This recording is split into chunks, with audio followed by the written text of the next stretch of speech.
శ్రోతలకు స్వాగతం. ఈరోజు వినిపించబోతున్న నవల డిఎస్పి విజయ్, రచన ఆదూరి సావిత్రి గారు. అది అమావాస్య రాత్రి. జరీ నక్షత్రాలు అద్దిన నల్ల చీర కట్టుకొని, నల్లని కాటుక పెట్టుకొని విహారానికి వచ్చిన నిశాదేవి నగరంలో ప్రవేశించడానికి ప్రయత్నిస్తోంది. శత్రువును లోపలికి చొరనివ్వకుండా కాపలా కాసే సరిహద్దు భద్రతా దళాల్లాగా నగరాన్ని వరించిన ఎలక్ట్రిక్ లైట్లు రాత్రి నిశాదేవి ప్రయత్నాలు సాగకుండా అడ్డుపడుతున్నాయి. హఠాత్తుగా లైట్లు ఆరిపోయాయి. అంతవరకు ఊరి బయటున్న చెట్ల మధ్య పొంచి ఉన్న చీకటి విజయ గర్వంతో నగరంలోకి ప్రవేశించింది. అక్కడక్కడ వెలుగుతున్న కొవ్వొత్తులు, లాంతర్లు ఆ చీకటిని ఆపలేని తమ అసమర్థతకు వెలవెలపోతున్నాయి. చీకటిని చీల్చుకుంటూ సాగిపోతోంది పోలీస్ జీప్.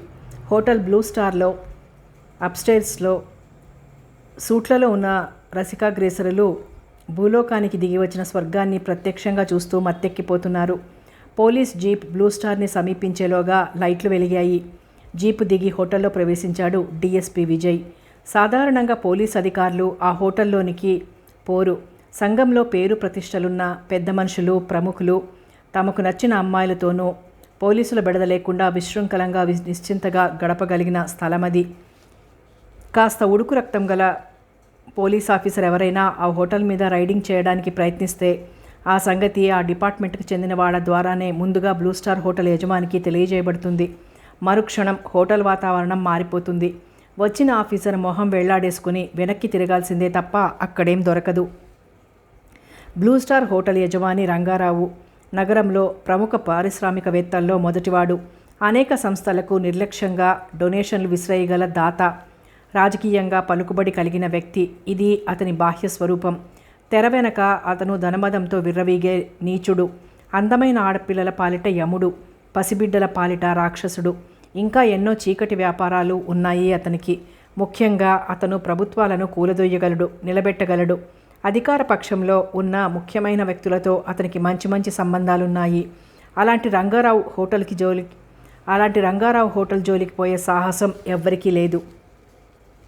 అక్కడికి కొత్తగా వచ్చిన డిఎస్పి విజయ్ 30 సంవత్సరాల యువకుడు. స్ఫురద్రూపి అయిన విజయ్ అమిత సాహసవంతుడు. చెడును ఎదిరించటం అనే విషయంలో అతను ఎవ్వరినీ లెక్క చెయ్యడు. దేనికి వెరవడు. అండమాన్ దీవులకి విసిరేసిన చెక్కు చెదరకుండా తిరిగి అక్కడ అలాగే ప్రవర్తిస్తాడు. అక్కడికి రాగానే అతను రంగారావు గురించి విన్నాడు. బ్లూ స్టార్ హోటల్ గురించి కూపిలాగాడు. ఆ హోటల్ మీద వచ్చిన కంప్లైంట్స్, చర్య తీసుకోకపోవడానికి, ఒకవేళ తీసుకున్న విజయం సాధించలేకపోవటానికి గల కారణాలు, తమ డిపార్ట్మెంట్ నుంచి కొందరి ద్వారా జరుగుతున్న నమ్మక ద్రోహం, పైనుంచి వచ్చే ప్రెషర్స్, వీటన్నింటినీ సమీకరించాడు. ఆ రాత్రి బ్లూ స్టార్ మీద దాడి జరగబోతుందనే విషయం విజయ్కి తప్ప ఆఖరి క్షణం వరకు డిపార్ట్మెంట్ వాళ్ళకు కూడా తెలీదు. అనూహ్యమైన రీతిలో రంగారావుకి ఇన్ఫర్మేషన్ చేరే వ్యవధి కూడా లేనంత పగడ్బందీగా ఆ దాడిని నిర్వహించాడు విజయ్. ఆ మెరుపుదాడి ఊహించని పెద్ద మనుషులు అదిరిపడ్డారు. బోనులో చిక్కిన మృగాల్లా దిక్కు తెలియక సూట్లల్లో నిలబడిపోయారు. వారు వీరు అనే విచక్షణ చూపకుండా అందరినీ లాక్కొచ్చి వ్యానెక్కించాడు విజయ్. క్షణంలో సగం సేపు దిగ్భ్రాంతి చెందిన వెంటనే అలర్ట్ అయిపోయాడు రంగారావు. అతని చెయ్యి ఫోన్ మీదకి వెళ్ళింది. 2 సింహాలు ఒకదానికొకటి ఏమాత్రం తీసిపోనివి ముఖాముఖి ఢీకొనడం అప్పుడే ప్రారంభమైంది. జీప్ ఎక్కబోతుండగా దూరంగా వినిపించిన సన్నని కంఠ ధ్వనికి ఎడమవైపుగా చూసిన విజయ్ బెబ్బుల్లా ముందుకిరికాడు. కానీ అప్పటికే ఆలస్యమైంది. ఆమె నెక్కించుకున్న కారు ముందుకు కదిలింది. విజయ్ జీపు హోటల్ ఆవరణలో ఉంది. అక్కడి నుంచి హోటల్లోకి ఎడమవైపుగా వెళ్లేటప్పుడు ఎంట్రన్స్ హాల్ ముందు అర్ధచంద్రాకారంగా ఉన్న బాల్కనీకి కుడివైపు గోడ ఉంది. మిగతా 2 వైపులా ద్వారాలున్నాయి. ఒక ద్వారం దొడ్డివైపు, రెండోది ముందున్న ఆవరణ వైపు ఉంది. ఆవరణ వైపు విజయ్ ఉన్నాడు. అటువైపు మొహంతో బాల్కనీ కింద ఉన్నవారు అక్కడ ఉన్న ఒక్క కారే పడుతుంది. ఆ కారును అనుసరించడానికి విజయ్ జీప్ని ఎడంవైపుకి తిప్పాడు. వెంటనే అటువైపు పైనుంచి షట్టర్ కిందికి జారింది. దారి మూసుకుపోయింది. డామిట్ అనుకున్నాడు విజయ్. ఆ కారుని అనుసరించాలంటే ఆవరణ దాటి రోడ్డు మీదకి వెళ్ళి అటు తిరిగి రావాలి. ఈ కాస్త వ్యవధి చాలు అది తప్పించుకొని పోవటానికి. కార్లు వరుసగా తప్పించుకోవటానికి వీల్లేనంత చిన్న ద్వారం గనక దాని గురించి అతనంత జాగ్రత్త తీసుకోలేదు. అయినా గదుల్లో వాళ్ళంతా పట్టుబడ్డారు. ఆమెని ఎటువైపు నుంచి తెచ్చారు? భరించలేని ఆశాభంగంతో తిరిగొచ్చి జీప్ ఎక్కాడు విజయ్. ఆమె వైజయంతి. ఎంత ఆశ్చర్యం! ఆమె చనిపోలేదా? ఇదెలా సాధ్యం? ఆమె రంగారావు చేతికెలా చిక్కింది? ఇంత రహస్య జీవితం ఎందుకు గడుపుతోంది? తను పొరపాటు పడలేదు. ఆమె వైజయంతే. ఆ కళ్ళు తనను చూడగానే ఆ కళ్ళల్లో తళుక్కుమనే ఆ మెరుపు తనకు బాగా తెలుసు. ఆమె రంగారావు చేతిలో ఆమెనక్కడ చూసి విచలితుడవుతున్నాడు విజయ్. ఆవేశంతో మండిపడుతున్నాడు. రేయ్ రంగారావు, ఈ డిఎస్పి సింహం లాంటివాడు. సింహ స్వప్నమై నిన్ను వెంటాడుతాడు. నా ప్రాణాలొడ్డి అయినా సరే వైజయంతిని కాపాడుకుంటాను. ఇహ నుంచి అనుక్షణం నీ వెంట నీడలా ఉంటాను దృఢంగా అనుకున్నాడు విజయ్. వీడి మొహం ఇంతకన్నా కొమ్ములు తిరిగిన వాళ్ళని, నిజాయితీ, కార్యదీక్ష అంటూ ఇంతకన్నా ఎక్కువగా గొంతులు చించుకున్న వాళ్ళనోళ్లే మూయించి పారేశాను. ఇది నీ విజయమని, నిలకడగా నీ దగ్గరే ఉంటుందని భ్రమపడకు. 24 గంటలు దాటకుండానే నువ్వు అరెస్ట్ చేసిన వాళ్ళందరినీ సురక్షితంగా ఇళ్లకి ఎలా చేర్చాలో నాకు తెలుసు. కాకపోతే నీకు చావు మూడి నాతో తలపడ్డావు, గుర్తుంచుకుంటాను అనుకున్నాడు రంగారావు. ఆలోచిస్తూ తన ముందున్న ఫైల్లోకి చూస్తున్నాడు విజయ్. ఫోన్ మోగింది. చెయ్యి చాపి రిసీవర్ చెవి దగ్గర ఆనించుకుని ఎస్ డిఎస్పీ స్పీకింగ్ అన్నాడు క్యాజువల్గా. రాగానే బ్లూ స్టార్ మీద విరుచుకుపడ్డ మీ సాహసానికి నా అభినందనలు. మీరొచ్చాక చెట్ల కింద, గుడి అరుగుల మీద జోరుగా సాగే మూడు ముక్కలాటలు, పట్టపగలే పుస్తల తాళ్ళు తెంపుకుపోవడాలు, తెగతాగి రోడ్డున పడి గొడవ చేయటాలు వగైరాలన్నీ చాలా వరకు కంట్రోల్ అవటం చూసి పర్లేదు, కొత్త డిఎస్పీ కాస్త ఉత్సాహవంతుడే అనుకున్నాను. బ్లూ స్టార్ మీద దాడి జరిపాక మాత్రం మీ గురించి ఎక్కువగా ఆలోచించకుండా ఉండలేకపోతున్నాను. మీ వాళ్లే ఒప్పందిస్తున్నాననే విషయం రాగానే కనిపెట్టేశారే? మీరెవరు? యథాలాపంగా అడిగాడు విజయ్. నేనా? ప్రస్తుతం మిస్ ఎక్స్ అనుకోండి. ఆమె స్వరంలో కొద్దిగా నవ్వు తొంగి చూసింది. సరే, నన్ను పొగడటం విషయం పక్కన పెడితే వేరే ఏదైనా చెప్పాలనుకుంటున్నారా? అభినందనలకు థ్యాంక్స్. మిస్ ఎక్స్ అనగానే కుతూహలంగా లేదు నేనెవరో తెలుసుకోవాలని? లేదు. తరువాత ఆ కుతూహలం దానంతట అదే వస్తుంది. ఇది చెప్పటానికి ఫోన్ చేశారా? పెట్టేస్తున్నాను. ఆగండి ప్లీజ్. ఆ రంగారావు విషయం ఆమె చెప్పుకుపోతోంది. అతను వింటున్నాడు. అతనిలో విసుగు మాయమై కుతూహలం చోటు చేసుకుంది. మీరు రంగారావు తాలూకా మనిషి కదూ అన్నాడు విజయ్. ఎందుకలా ఊహిస్తున్నారు అన్నదామె ఆశ్చర్యంగా. ఇప్పుడు కాదు, ఈసారి ఎప్పుడైనా విషయం వస్తే చెప్తాను. కాస్త బిజీగా ఉన్నాను, సారీ. పర్లేదు, ఫోన్ పెట్టేస్తున్నాను. ఓకే. విజయ్ అరెస్ట్ చేసిన వాళ్లల్లో ధర్మారావు, నాగు ప్రముఖులు. ధర్మారావు శాసనసభ్యుడు, అధికార పార్టీకి చెందినవాడు. నాగు పచ్చి రౌడీ. రంగారావు ధర్మారావు లాంటి అనేక మందికి కుడిభుజం లాంటివాడు. రైడింగ్ జరిపేటప్పుడు ప్రతిఘటించి పోలీసుల్ని గాయపరిచినందుకు పట్టుబడ్డాడు. వాళ్లకు జామీన్ దొరకకుండా విజయ్ చేసిన ప్రయత్నాలు ఫలించవని అతనికి తెలుసు. అయినా అతను నిరుత్సాహపడలేదు. బయటికి వచ్చేసిన అసలు అరెస్ట్ కావటం అనే దాన్ని ప్రెస్టేజ్ ఇష్యూగా తీసుకున్నాడు ధర్మారావు. అవసరమైతే వాళ్లకు బదులుగా నాగు స్టేషన్కి వెళ్ళేవాడు. కానీ సరాసరి తామే స్టేషన్కి వెళ్ళటం అనేది ఇదే మొదటిసారి. ఇందుకు కారకుడైన విజయ్ అంతం చూడాలి కసిగా అనుకున్నాడు ధర్మారావు. వాడి విషయం నేను చూసుకుంటాను నిశ్చలంగా అన్నాడు రంగారావు. తాచుపాము లాంటి రంగారావు తోక తొక్కాడు విజయ్. పడగ పైకెత్తి ఆడిస్తూ కాటేయడానికి అదను కోసం చూస్తోందది. సమయం కోసం పొంచి ఉండి ఈసారి తిరుగులేని దెబ్బ కొట్టాలి. ఇలా అరెస్ట్ అయి అలా విడుదలయ్యే అవకాశం వాళ్ళకి ఇవ్వకూడదు. అందువల్ల అనవసరమైన శ్రమ తప్ప ఇంకేం మిగలదు అనుకున్నాడు విజయ్. రంగారావు నాగుల మీద నిఘా ఎక్కువ చేశాడు. రంగారావుని వీలైనంత వరకు తనే ప్రతి అనుమానాస్పద పరిస్థితిలోనూ వెంటాడాలని నిశ్చయించుకున్నాడు. మొత్తం సమాచారమంతా సేకరించాడు. రంగారావుకి గోగినేనిపల్లెలో పురాతనమైన భవనం ఉంది. రాజమహల్ లాంటి ఆ భవనాన్ని గడి అంటారు. రంగారావు పూర్వీకులు ఆ పరగణాను ఏలేవారు. అక్కడి భూములు, వ్యవహారాలు చూడ్డానికి ఆ గడిలో ఒక మేనేజరు, గూర్ఖా, వంటవాడు, తోటమాలి, ఇంకో 3 నౌకర్లు ఉన్నారు. ఒకప్పుడు రంగారావు కూడా అక్కడ రాజులాగే వ్యవహరించేవాడు. కాలం మారి చట్టాలు సడలి ప్రజలు తెలివి మీరటంతో పాటు పట్నంలో ఉండే ఆకర్షణలు కూడా తోడు కావటంతో అక్కడి వ్యవహారాలు నమ్మకస్తుడైన మేనేజర్కి అప్పగించి పట్నానికి వచ్చాడతను. ఆ పట్నం పేరు ఇంద్రాపూర్. అక్కడ Mayura textiles, Mayura dal mill, oil mill, Mayura talkies, blue star hotel లాంటి సంస్థలు క్రమక్రమంగా స్థాపించి నగరంలో పెద్ద ప్రముఖుడుగా మారాడు. రాజకీయాల్లోకి దిగి చదరంగమాడి గెలుపు తన వైపే ఉండేలా చూసుకుంటాడు ఎప్పుడూ. అతని అంగరక్షకుల్లో అతి ముఖ్యమైన వాడు నాగు. ఎందుకు ఏమిటి అనే చచ్చు ప్రశ్నలు వేయకుండా ఒక్క రోజులో ఎన్ని మర్డర్లు అయినా అవలీలగా చేసి చేతులు దులుపుకోగల సమర్థుడు. అతను సేకరించిన సమాచారంతో పాటు మిస్ ఎక్స్ చెప్పిన విషయాలు కూడా నోట్ చేసుకున్నాడు విజయ్. తెల్లని లుంగి, సన్నటి లైట్ కలర్ గళ్ళున్న షర్టు వేసుకుని టీ తాగుతూ వాలు కుర్చీలో కూర్చున్నాడు విజయ్. బయట వర్షం పడుతోంది. పచ్చని ప్రకృతి నీటిధారల్లో తడుస్తూ ఆహ్లాదాన్ని కలిగిస్తోంది. గాలి చల్లబడింది. పక్షులు గూళ్లలో ముడుచుకొని కూర్చున్నాయి. సపోటా చెట్టుకున్న బంగారు పిచ్చిక గూళ్ళు అటు ఇటు ఊగుతున్నాయి. విజయ్కి అసహనంగా ఉంది. అతని ప్రకృతి సౌందర్యాన్ని ఆస్వాదించే మూడ్లో లేడు. అతని మనసు వైజయంతి చుట్టూ పరిభ్రమిస్తూ అతన్ని టెన్షన్కి గురిచేస్తోంది. రంగారావు ప్రతిచర్యను అలర్ట్గా గమనిస్తున్నాడు. అతని వెనక పసికట్టలేనంత జాగరూకతతో జాగిలంలా తిరుగుతున్నాడు. అయినా వైజయంతి జాడ తెలియటం లేదంటే తన ఆమె కోసం తహతహలాడటాన్ని రంగారావు గమనించాడా? ఆమెను ఇక్కడి నుంచి తప్పించేశాడా?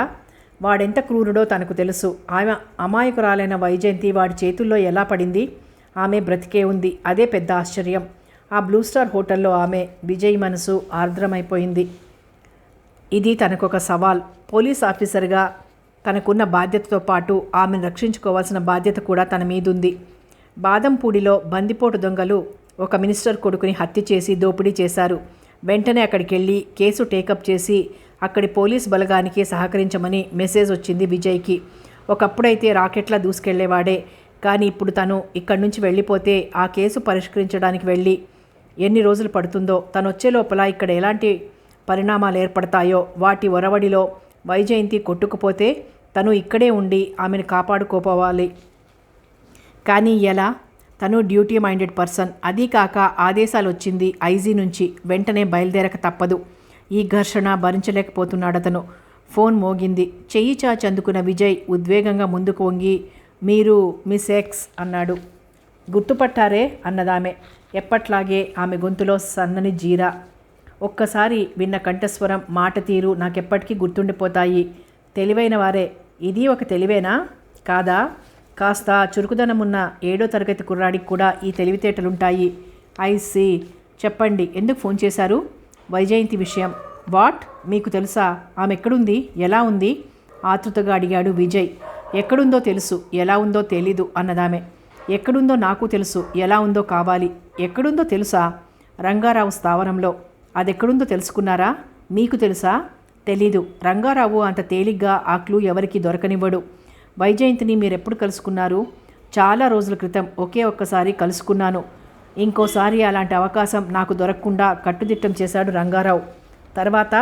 అంతే. తర్వాత ఇంకేం లేదు. ఎందుకో ఫోన్ చేశారు మరి? ఎందుకో గాని రంగారావు వైజయంతి విషయంలో ప్రత్యేకమైన జాగ్రత్తలు తీసుకుంటాడు. ఆమె ప్రాణాలు చాలా విలువైనవిగా భావిస్తాడు. ఈ విషయం చెప్పాలనే ఫోన్ చేశాను. మీరు నిశ్చింతగా బాదంపూడి వెళ్ళి రావచ్చు. వాళ్ళు వైజయంతిని ఎక్కడో జాగ్రత్తగా దాచారు. ప్రస్తుతం ఆమె ప్రాణానికి ఏం అపాయం లేదు. థ్యాంక్స్. నేనెవరినో తెలుసుకున్నారా? మీరు రంగారావు మనిషి. అతనికి కాస్త దగ్గరవారు. కొన్ని అధికారాలు కూడా ఉన్నాయి. అయితే అవి చిన్న చిన్న సంఘటనల మీద ప్రయోగించడానికి మాత్రమే. అతి ముఖ్యమైన కొన్ని విషయాల్లో అతడు మిమ్మల్ని కూడా నమ్మడు. మీరెలాగో అతనికి దగ్గరయ్యారు, కానీ అతను చేసే ఘోరాలు, అకృత్యాలు మీకు సరిపడవు. అతన్ని మార్చాలని ప్రయత్నిస్తుంటారు. ఈ ప్రయత్నాలే మిమ్మల్ని అతనికి మానసికంగా దూరం చేస్తున్నాయి. అందులో ఒక భాగంగానే అతని గురించి మీకు తెలిసిన సమాచారాన్ని నాకు అందించడానికి ప్రయత్నిస్తున్నారు. ఇది అతనికి తెలిస్తే మీ ప్రాణాలు దక్కవు. మీరిక్కడికి వచ్చేయండి. మీకు నేను రక్షణ కల్పిస్తాను. థ్యాంక్స్. గుర్తుంచుకుంటాను. ఒక చిన్న సందేహం. చెప్పండి. మీ దగ్గరకు వచ్చినట్టే వచ్చి మీ విషయాలన్నీ రంగారావుకి చేరవేస్తే? నేను రంగారావు మనిషిని కదా. నేను అలాంటి ఫూల్ని కాదు. మీరలా ద్విపాత్రాభినయం చేసే మనిషి కూడా కాదు. ఎలా తెలుసు? తెలుసు అంతే. కొన్ని అభిప్రాయాలు ఏర్పడటానికి కారణాలుండవు. అయినా అవి 100కి 100 పళ్ళు కరెక్ట్గానే ఉంటాయి. నా మీదున్న నమ్మకానికి కృతజ్ఞతలు. మళ్ళీ ఇలాగే ఎప్పుడో ఫోన్ చేస్తాను. ఓకే. ఐజీ తనకు అప్పగించిన కేసును పరిష్కరించేసరికి 15 రోజులు పట్టింది విజయ్కి. దొంగల ముఠా మొత్తం పట్టుబడింది. వాళ్లకు తప్పకుండా శిక్షలు పడతాయి. కానీ రంగారావు లాంటి పెద్ద మనిషి మార్కు బందిపోట్లే చట్టానికి దొరకరు. న్యాయదేవత కూడా వాళ్ళని చూసి భయపడి కళ్ళు మూసుకుంటుంది. ఇంద్రాపూర్ వచ్చాక బ్లూ స్టార్ మీద అకస్మాత్తుగా మరోసారి దాడి చేసినా ఫలితం కనిపించలేదు విజయ్కి. వైజయంతి జాడ దొరకలేదు. అనుమానమున్న చోటల్లా గాలిస్తూ సమయం కోసం పొంచి ఉన్నాడు విజయ్. అర్ధరాత్రి నిర్విరామంగా మోగుతోంది ఫోన్. బద్ధకంగా కళ్ళు విప్పి ఫోన్ అందుకున్నాడు విజయ్. సార్, నేను చమన్లాల్ని. నా షాప్లో లూటీ జరిగింది. నన్ను నిలువునా ముంచి అంతా పారిపోయారు సార్. భయంగా ఆదుర్దాగా ఉంది చమన్లాల్ గొంతు. ఇంద్రాపూర్లో చమన్లాల్ గురించి తెలియని వాళ్ళుండరు. అతి పెద్ద జ్యువెలరీ షాప్ అతనిది. ఎప్పుడు జరిగింది? మీరెప్పుడు చూసుకున్నారు? ఎక్కడి నుంచి మాట్లాడుతున్నారు మీరు? అన్నాడు విజయ్. లలిత్పూర్ రాజుగారి కూతురు పెళ్లి సకాలంలో అందించటం కోసం రాత్రి పొద్దుపోయిందాకా పనిచేస్తున్నాం సార్. లక్షలు విలువ చేసే నగలు. షాపు మూసి లాక్ చేయబోతుండగా 10 మంది ముసుగు మనుషులు హఠాత్తుగా వచ్చి పడ్డారు. కొందరు చేతుల్లో రివాల్వర్లున్నాయి. నేను నా మనుషులు ప్రాణాలకు తెగించి పోరాడాం. వాళ్ళ రివాల్వర్లకి సైలెన్సర్లున్నాయి. సెకండ్ షో జరుగుతున్న టైం. రోడ్డు మీద జనసంచారం అట్టే లేదు. గొడవ విని పరిగెత్తిన బీటు కానిస్టేబుల్ని ఇంకో 2 వాళ్ళు కాల్చి పారేయటంతో ఇక ఎవరూ ఇటు వచ్చే సాహసం చేయలేదు. ఘాటైన మత్తు పదార్థం ఉపయోగించడంతో మేం తెలివి తప్పిపోయాం. తెలివచ్చి చూసేసరికి, జనం చేరుకునేసరికి రాజావారి నగలన్నీ దొంగిలించబడి ఉన్నాయి. చమన్లాల్ గొంతు బావురుమంటున్నట్లుంది. వెంటనే బయలుదేరి ఆ స్పాట్కి వెళ్ళాడు విజయ్. దారిలో తనే ఎస్ఐని పికప్ చేసుకుని వెళ్ళాడు. చమన్లాల్ చేత జరిగిందంతా మరోసారి వివరంగా చెప్పించుకుని నగల వివరాలు తీసుకుని వేలిముద్రలు కానీ ఫోటోలు లాంటి ప్రాథమిక చర్యలు పూర్తి చేసి శవాన్ని పోస్టుమార్టంకి పంపేసరికి సాయంత్రం అయింది. చమన్లాల్ దాదాపు పిచ్చివాడ్లా తయారయ్యాడు. రాజాగారి దగ్గర నా పరువు పోతుంది, అంతటి విలువైన నగలు మళ్ళీ నేనెక్కడి నుంచి తేను అంటూ దాదాపుగా ఏడ్చేస్తున్నాడతను. చెయ్యెత్తి కళ్ళు తుడుచుకోబోతున్న చమన్లాల్ చేతిని అలాగే పట్టుకున్నాడు విజయ్. ఆ చేతికున్న వాచి చైన్కి బూడిద రంగు దారం వేలాడుతోంది. అది విజయ్ దృష్టిని ఆకర్షించడం చూసి, వాళ్లతో పెరుగులాడేటప్పుడు ఇది దీనికి తగులుకొని ఉంటుంది. వాళ్లల్లో ఒకడు బూడిద రంగు షర్ట్ వేసుకున్నాడు అన్నాడు చమన్లాల్. ఆ దారాన్ని తీసుకుని భద్రపరుస్తూ, మళ్ళీ చూస్తే మీరు వాళ్ళని గుర్తుపట్టగలరా అన్నాడు విజయ్. తల నుంచి మెడ వరకు వాళ్ళు ముసుగులు తగిలించుకున్నారు. ఆ కదలిక, మాట తీరు, స్ట్రక్చరు మీకు తెలిసిన ఎవరినైనా గుర్తు తెస్తున్నాయా? లేదు. బూడిద రంగు చొక్కా వేసుకున్న వ్యక్తి ఎంత ఎత్తుంటాడు? 6 అడుగులు, బలంగా ఉన్నాడు. అంతమందిలో అతనొక్కడి గురించే ఎలా గుర్తుపెట్టుకున్నారు? వాడి మీదే నేను కలబడ్డాను. వాడే ఆ జట్టుకు నాయకత్వం వహిస్తున్నాడు. మర్డర్లు చేసింది కూడా వాడే. మొహం కనబడకపోయినా లావు పొడవు గుర్తున్నాయి. సార్, ఎలాగైనా మీరు ఈ కేసు విషయంలో ఇంట్రెస్ట్ తీసుకోండి. ఆ సొమ్ము దొరక్కపోతే మై గాడ్, ఊహించటానికే భయంగా ఉంది. మీ సమర్థత గురించి విన్నాను, అందుకే డైరెక్ట్గా మీకే ఫోన్ చేశాను. సార్ ఎలాగైనా ఇంట్రెస్ట్. సరే అలాగే, మీరు నిశ్చింతగా ఉండండి అన్నాడు విజయ్. ఏ కేసైనా తాము శ్రద్ధగానే శోధిస్తారు, దేన్ని అశ్రద్ధ చేయరు. కానీ అదే విషయం చెప్తే చమన్లాల్కి సాటిస్ఫాక్షన్ ఉండదు. ఇంతకన్నా అక్కడ ఏ ఆధారాలు దొరకలేదు. హంతకులు చాలా తెలివైన వాళ్ళు. వేలిముద్రలు కూడా పడకుండా జాగ్రత్తలు తీసుకున్నారు. హోటల్ అప్సరాలో ఫ్యామిలీ రూమ్లో కూర్చుని టీ తాగుతున్నాడు విజయ్. ఆ గది ద్వారం వైపున్న అద్దాల్లో నుంచి చూస్తే ఎదురుగాను కాస్త పక్కగాను ఉన్నవాళ్లు కనిపిస్తారు. అక్కడొక టేబుల్ ఖాళీ అయింది. కొద్ది క్షణాల్లో మరో 3 వచ్చి ఆ స్థానాన్ని భర్తీ చేశారు. వాళ్ళని చూడగానే అలర్ట్ అయ్యాడు విజయ్. వచ్చిన వాళ్లలో ఒకడు నాగు. అతను బూడిద రంగు షర్ట్ వేసుకున్నాడు. నాగు వీపు రూమ్ వైపు ఉన్నది. నెమ్మదిగా లేచి అతనికి సమీపంగా వెళ్ళాడు విజయ్. మిగిలిన వాళ్ళు నాగుకు సైగలు చేశారు. అప్పటికే విజయ్ చురుకైన కళ్ళు నాగు షర్టు చేతి మీద ఒక దారంపోగు ఊడినట్టు స్పష్టంగా కనిపిస్తున్న సన్నని చారను పసిగట్టాయి. అతను కుర్చీలోంచి లేచే లోపలే విజయ్ అతని మీదికి లంఘించాడు. అప్పటి వరకు నిర్లక్ష్యంగానే ఉన్నాడు నాగు. మోటు బలం తప్ప మెలకువలు తెలియని నాగు కరాటే ఫైటర్ని విజయ్ చేతికి త్వరగానే చిక్కాడు. అక్కడే యుద్ధం ప్రారంభమైంది. ఆ హోటల్లో ఉన్నవాళ్లు సహకరిస్తే వాళ్ళని తేలిగ్గా అందించొచ్చు కానీ చాలా చోట్ల ప్రజలు పోలీసులకి సహకరించరు. గొడవకు అటుగా వచ్చిన కానిస్టేబుల్స్ సహాయంతోనూ తన దగ్గర రహస్యంగా ఉన్న రివాల్వర్ సహాయంతో వాళ్ళని గాయపరిచి మొత్తానికి వాళ్ళని బంధించగలిగాడు విజయ్. అనుమానం తన మీదకు వచ్చే అవకాశం లేదనే నమ్మకంతో నిర్లక్ష్యంగా ఉన్నాడు నాగు. హఠాత్తుగా ఇలా పట్టుబడటాన్ని ఊహించలేదు. 3 వేరువేరు గదుల్లో బంధించాడు విజయ్. నాగు జోలికెళ్ళినా అట్టే లాభముండదు. నిజం కక్కించడం కష్టం. అందుకే మిగతా 2 మీద తన దృష్టి కేంద్రీకరించాడు విజయ్. చెప్పు, ఆ నగలు ఎక్కడ దాచారు? నాకు తెలీదు సార్. విజయ్ చేతిలో ఉన్న లాఠీ వాడి మోకాళ్లను బలంగా తాకింది. వరుసగా చెళ్ళును తగులుతున్న దెబ్బలతో కెవ్వును గోలపెడుతున్న వాడి మూతి మీద చాచి కొట్టాడు. మిగతా వాళ్ల పట్ల ఎంత మంచిగా మర్యాదగా ఉంటాడో నేరస్తుల పట్ల అంతకు 10 రెట్లు కఠినంగా క్రూరంగా ఉంటాడు విజయ్. వాళ్లల్లో మానసికంగా కాస్త బలహీనులైన వారిని ఎన్నుకున్నాడు. నాగు తనే మర్డర్ చేశారని ఒప్పుకున్నాడు, కానీ దొంగలించిన నగలు మాత్రం నీ ఇంట్లోనే ఉన్నాయట. ఈ మాట స్వయంగా అతనే చెప్తున్నాడు. మర్డర్ల విషయం ఒప్పుకున్నాడు గనక దొంగతనం విషయంలో అతను నిజమే చెప్తున్నాడని మా నమ్మకం. అనవసరంగా చిత్రహింసల పాలవకు. 10th క్లాస్ చదువుతున్న నీ కొడుక్కి కూడా ఈ దొంగతనంలో భాగముంది అంటున్నాడు నాగు. వాడిని అరెస్ట్ చేసి తెమ్మని మా వాళ్లను పంపాను. గురి చూసి విసిరాడు విజయ్. అది సూటిగా తగిలింది. వాడికేం తెలియదు బాబోయ్, ఆ పసివాడిని ఇరికించకండి, ఇందులో వాడిని ఇక్కడికి లాక్కొచ్చి చంపి వదలకండి అంటూ లబలబలాడాడు సూరి. నాగు చెప్తున్నాడు మరి. ఛీ, వాడు విశ్వాసఘాతకుడు. అన్నం పుణ్యం తెలియని పసివాడి మీద నేరం మోపుతాడా? తూ, నా నోరు పడా. నగలన్నీ ఆడే దొంగలించాడు. ఆడి కొంపలోనే ఉన్నాయవి. సరే, నువ్వు మాతోరా. నీ మాట నిజమైతే నీ కొడుకు జోలికి వెళ్ళడం, అబద్ధమైతే నిజంగా ఆడింట్లోనే ఉన్నాయి. సరే అంటూ సూర్యుని తీసుకుని తమ బలగంతో కలిసి నాగు ఇంటికెళ్ళాడు విజయ్. నాగు స్వయంగా ఒప్పుకున్నాడనేసరికి బెదిరిన సూరి తన కొడుకుని ఇరికిస్తారనేసరికి పూర్తిగా భయపడిపోయాడు. జరిగిందంతా చెప్పుకొచ్చాడు. నగలు మాత్రం నాగు ఇంట్లోనే ఉన్నాయని, అవి దాచిన చోటుకి తమని రానియలేదని చెప్పాడు. నాగు తల్లిదండ్రులు చాలా మంచివాళ్ళు. అందుకే నాగు తరచుగా ఇంటికెళ్ళడు. ఎప్పుడో ఓసారి ముఖం చూపిస్తాడు.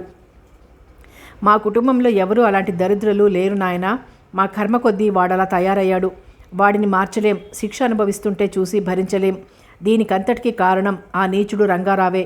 ఇలా వేధిస్తామనే వాడు కొంపమొహం కూడా చూడడు. మళ్ళీ ఏం చేశాడు? ఎందుకు ఇల్లు వెతుకుతున్నారు? ఆయన కూడా ఊళ్ళో లేరు అన్నది నాగు తల్లి అమాయకంగా. ఏదో చిన్న అనుమానం వచ్చిందమ్మా, అది తీరాక ఏమిటో చెప్తాం, ముందు వెతకనివ్వండి. ఆఖరిసారిగా నాగు ఇంటికి ఎప్పుడొచ్చాడు అన్నాడు విజయ్. 3 రోజులు అవుతోంది. ఆ రోజు వాడొచ్చేసరికే నేను లేను, సినిమాకి వెళ్ళాను. నేను వచ్చే వేళకి వాడింట్లో ఉన్నాడు. ఇల్లు తాళం వేసుకోలేదా మీరు? వేశాను, కానీ వాడొచ్చేసరికి తాళం వేసి ఉంటే మారు తాళాలతో తీసో లేక బద్దలు కొట్టో ఇంట్లో జొరబడతాడు వాడు. ఆమె చెప్పిన రోజుకు ముందే చమన్లాల్ షాపు దోచుకోబడింది. సో నగలు ఇక్కడే ఉండి ఉంటాయి.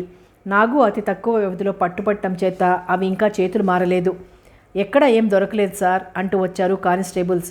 అప్పటికి విజయ్ పూజగదిలో ఉన్నాడు. అక్కడ నాపరాళ్ళు పరిచి ఉన్నాయి. కాలితో యథాలాపంగా తడుతుంటే ఒకచోట తేడాను కనిపెట్టాడు విజయ్. వంగి జాగ్రత్తగా చూశాడు. ఆ రాయిని ఒకసారి తీసి మళ్లీ బిగించిన ఆనవాలు, సిమెంట్ అతుకు రంగుల్లో ఉన్న మార్పు గమనించి అక్కడ తవ్వించి రాతిని తొలగించాడు. 2 వరసల్లో 2 మూటలు దొరికాయి. రామ్ అవే, కానీ ఇంకా చాలా ఉండాలి సార్ అంటూ గోలపెట్టసాగాడు చమన్లాల్. ఉండండి చూద్దాం అంటూ సూర్యుని మళ్ళీ ప్రశ్నించసాగాడు విజయ్. నాగు ఇంట్లో ఏ చోట్ల తిరిగారో గుర్తు చేసుకుని చెప్పమన్నాడు. లఘుశంగ కని బావి దగ్గరికి వెళ్ళాడు, అంతే, ఇంకా నాకేం తెలీదు అన్నాడు సూరి. బావిలో మిగిలిన నగలన్నీ దొరికాయి. నాగును కాపలా కాసే విషయంలో ప్రత్యేకమైన జాగ్రత్తలు తీసుకున్నాడు విజయ్. హఠాత్తుగా నాగుకి గుండెపోటు వచ్చింది. నొప్పితో మెలికలు తిరిగిపోతూ కాసేపట్లో చస్తాడేమో అన్నట్లు తయారైన అతని పరిస్థితి చూసి విజయ్కి తెలిపాడు ఎస్ఐ. అతన్ని హాస్పిటల్లో చేర్చాల్సి వచ్చింది. తీసుకెళ్లేటప్పుడు విజయ్ కూడా వెంట ఉన్నాడు. నాగును హాస్పిటల్లో చేర్చారు. హాస్పిటల్లో అతని బెడ్ దగ్గర, హాస్పిటల్ బయట పోలీస్ కాపలా ఏర్పాటు చేశారు. డాక్టర్లకి, నర్సులకి జాగ్రత్తలు చెప్పారు. 4 రోజులైనా నాగు పరిస్థితి మెరుగుపడలేదు. అతని రోగం డాక్టర్లకి అంతుబట్టడం లేదు. ఉండి నొప్పితో మెలికలు తిరిగిపోతాడు. మొహం రంగు మారిపోతోంది. ఆ పరిస్థితి చూస్తే ఏ క్షణానైనా చేయి జారిపోతాడనిపిస్తుంది. విజయ్ రెస్ట్లెస్గా ఫీల్ అవుతున్నాడు. భరించలేనంత టెన్షన్గా ఉంది అతనికి. నాగు ప్రస్తుతం తనకున్న ఏకైక ఆధారం. ఈ ఊపులో ఎలాగైనా వాడి చేత నిజం కక్కించి రంగారావు గుట్టుమట్లు తెలుసుకోవాలి. కానీ వాడి పరిస్థితి ఏమిటో రోజురోజుకు క్షీణించిపోతోంది. వాడికి బెయిల్ దొరకకుండా చేయగలిగాడు విజయ్. 4 కానిస్టేబుల్స్ 3 గంటల చొప్పున వంతుల వారీగా నాగును కాపలా కాస్తున్నారు. తెల్లవారుజామున 3 గంటల నుంచి 303 కాపలా బాధ్యత చేపట్టాడు. బాత్రూమ్కి వెళ్ళాలి అన్నట్లు సైగ చేశాడు నాగు. లేస్తే పడిపోయేలా ఉన్నాడతను. రైఫిల్ సర్దుకుని అతన్ని బాత్రూమ్ వైపు నడిపించుకెళ్ళాడు 303. అతని ఆసరా వదిలేస్తే తాను పడిపోతాడు అన్నట్లుగా తనతో పాటు అతన్ని కూడా లోపలికి లాగాడు నాగు. కాలితో వెనకున్న బాత్రూమ్ తలుపు దగ్గరికి నొక్కాడు. హాస్పిటల్లో కొందరి సహకారంతో అప్పటికే అక్కడికి వచ్చి దాక్కున్న సాయుధులైన వ్యక్తులు 6 అకస్మాత్తుగా 303 మీద పడ్డారు. రైఫిల్ పేల్చాలని అతను చేసిన ప్రయత్నాలు విఫలమయ్యాయి. నిశ్శబ్దంగా రక్తం అడుగులోకి జారిపోయాడతను. తన వాళ్ల సహాయంతో హాస్పిటల్ వెనకవైపు ఉన్న గోడ దూకి తప్పించుకుపోయాడు నాగు. బాత్రూమ్ వైపు వెళ్లిన నాగు 303 ఎంతకీ రాకపోవడంతో అనుమానంగా అటువైపు వెళ్ళిన రెండో కానిస్టేబుల్ బాత్రూమ్ తలుపు తెరిచి నిర్ఘాంతపోయాడు. వంగి 303ని ముక్కు దగ్గర వేలు పెట్టాడు. అతని ఊపిరి ఎప్పుడూ ఆగిపోయింది. ఆ వార్త వినగానే హాస్పిటల్ అంతా కలవరంగా అయిపోయింది. బయట ఉన్న కానిస్టేబుల్స్ వెనకవైపు పరిగెత్తారు. భోజనం చేస్తుండగా వచ్చిన ఆ మెసేజ్ విని ఆ పళ్ళెం అలాగే వదిలేసి లేచాడు విజయ్. హాస్పిటల్ గోడవతల కొన్ని గుడిసెలున్నాయి. ఎవరో గోడ దూకి ఇక్కడ ఆగిన జీపెక్కి అటువైపు వెళ్ళారు అన్నాడు ఒకడు.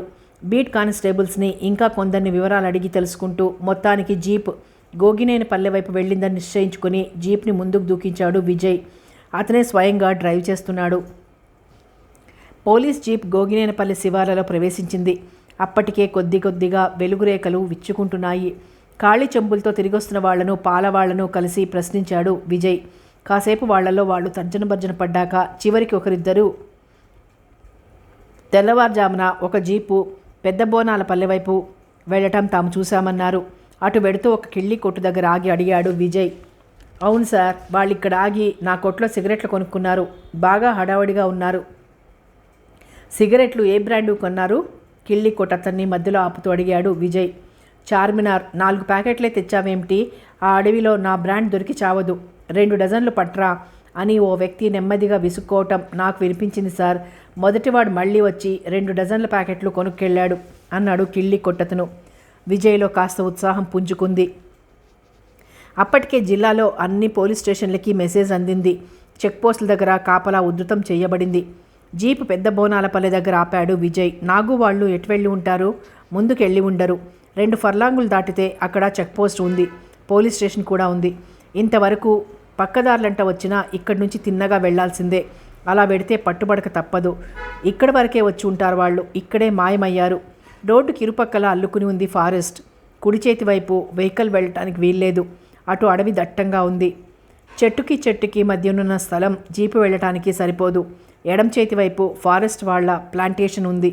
వరుసలుగా వేసిన టేకు చెట్లు పక్క నుంచి ఫారెస్ట్లోకి రాళ్ళు రప్పలతో ఎగుడు దిగుడుగా ఓ దారి ఉంది.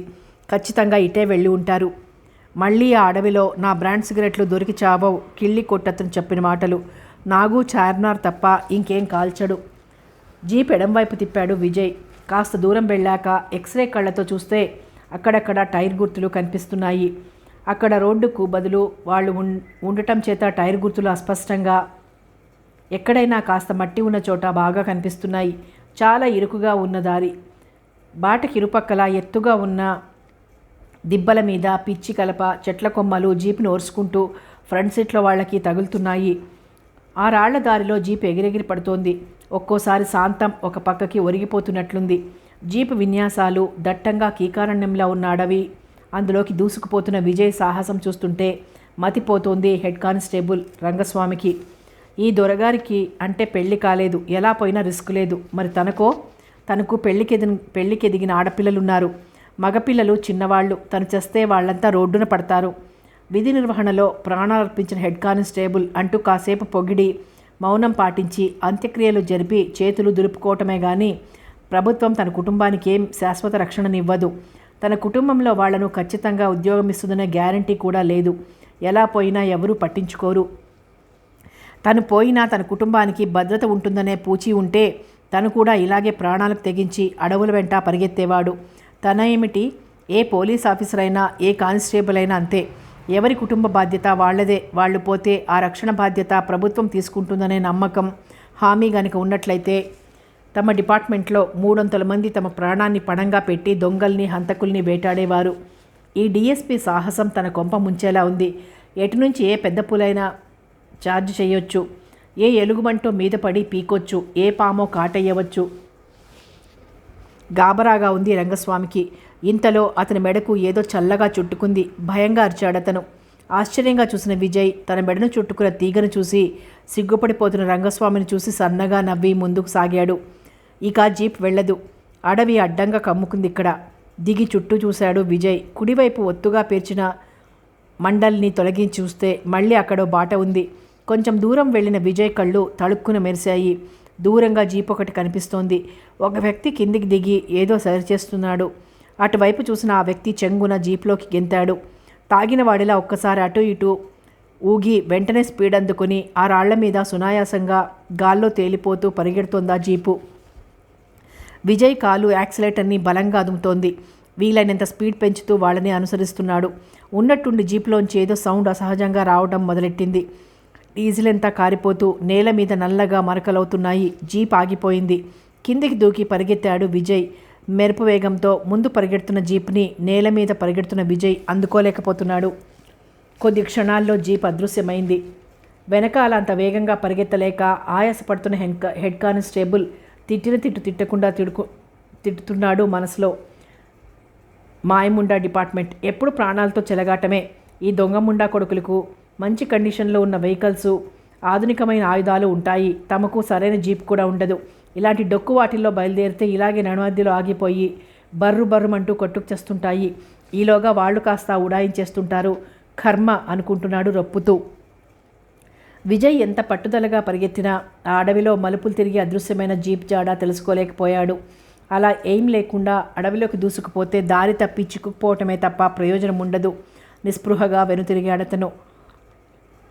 ఓసారి ప్రధానమంత్రి తను ప్రొఫెషనరీ ట్రైనింగ్ ఇన్స్టిట్యూట్లో సందర్శించినప్పుడు ఎలాంటి ప్రదేశంలోనైనా లాఘవంగా వేగంగా నడుపుతూ అవసరమైతే కుడి చేత్తో కాల్పులు జరుపుతూ ఎడం చేత్తో వెహికల్ను కంట్రోల్ చేసుకోగల నేర్పు, కరాటే, జూడో మొదలైన మెలకువలతో శత్రువు బారి నుంచి తప్పించుకొని వాళ్లను ఓడించగల తెలివి, కండకాలను దాటుతూ కొండల మీద పాకుతూ శత్రు వ్యూహాలను ఛేదించగల యుక్తి ప్రొఫెషనర్లకు ఉండాలని, అలా ఉండేలా వాళ్ళకి ట్రైనింగ్ ఇవ్వాలని సూచించారు. దాదాపుగా ఆయన చెప్పిన యుక్తులన్నీ తనకున్నాయి. కానీ ఏం లాభం? శత్రువు వైజ్ఞానికంగా ముందున్నాడు. వాళ్ళ వెహికల్స్ ఆధునికంగా మంచి కండిషన్లో ఉంటాయి. తాము వాళ్ళని ఫాలో అవటానికి కూడా సరైన సాధనాలుండవు. తామంతా పాత పద్ధతుల్ని పట్టుకుని వేలాడుతుంటే శత్రువు తమ కళ్ల ముందే రకరకాలుగా ఎదిగిపోతున్నాడు. పోలీస్ డిపార్ట్మెంట్ స్థితి, ఫెసిలిటీస్ ఇంత అధ్వాన్నంగా ఉన్నాయి. ఈ సంగతి ఇంత స్పష్టంగా తెలుస్తున్నా ఎవ్వరూ తగిన చర్యలు తీసుకోరు. ఇందుకు 190 కారణాలు. ఈ పద్ధతి మారదు. ప్రజలు పోలీసుల అసమర్థతను శంకిస్తారే తప్ప ఇవన్నీ వాళ్ళకి తెలియవు. ఆలోచిస్తూ పరిసరాలను పరికిస్తూ వచ్చిందారిని నడిచి రోడ్డెక్కాడు విజయ్. దారిలో బోనాలమ్మ గుడి దగ్గర తచ్చాడుతున్న 2-3 చెంచులు తమను చూసి దూరంగా పారిపోవటాన్ని గమనించాడు విజయ్. కాకి బట్టల వాళ్ళంటే వాళ్ళకి భయం. వాళ్ళని అలా చూస్తుంటే విజయ్ మనసులో ఓ మెరుపు మెరిసింది. తిరిగి గోగినైన పల్లె మీదుగా వస్తుంటే ఎత్తైన బురుజులతో ఉన్న గడి కనిపించింది. ఒకసారి మఫ్టీలో వచ్చి ఈ గడిని పరిశీలించాలి రహస్యంగా. ఇక్కడ ఏదైనా క్లూ దొరకొచ్చు అనుకున్నాడు విజయ్. భోజనం చేసి సిగరెట్ వెలిగించుకుని వరండాలోకి వచ్చాడు విజయ్. బిద్దు తోకాడిస్తూ అతన్నే చూస్తోంది. వాలు కుర్చీలో పడుకుని కమాన్ అన్నాడతను. సంతోషంగా వచ్చి ముందరి కాళ్ళెత్తి అతని మోకాలి మీద ఆనించింది బిర్జు.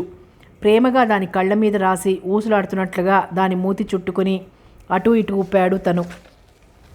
నిలువెత్తు జాగిలమది. నించోబెట్టి నలుగురిని ఏకబిగిన చీల్చి పారేయగల చేవగలది.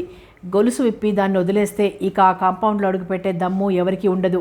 సార్, గేట్ అవతల నుంచి ఒక స్త్రీ కంఠం వినిపించింది. చివ్వున తల తిప్పి ముందుకు దూకబోతున్న జాగిలం బిర్జు అన్న విజయ్ గొంతులో వారింపుకు అలాగే ఆగిపోయి గుర్రుగా చూడసాగింది. లోపలికి రామ్మా అన్నాడు విజయ్. కుక్క భయంగా అన్నదామె. ఏం చెయ్యదు, నే ఉన్నాగా. అయినా ఆమె సందేహంగా అక్కడే ఉండటం చూసి బిర్జును గొలుసుతో కట్టేశాడు విజయ్. ఆమె కుక్క వంకే చూస్తూ గేట్ తీసుకుని లోపలికొచ్చింది. ఎవరమ్మా మీరు, ఏం కావాలి అన్నాడు విజయ్. నమస్కారం బాబు, నేను ఈ మధ్య చనిపోయిన 303 భార్యని.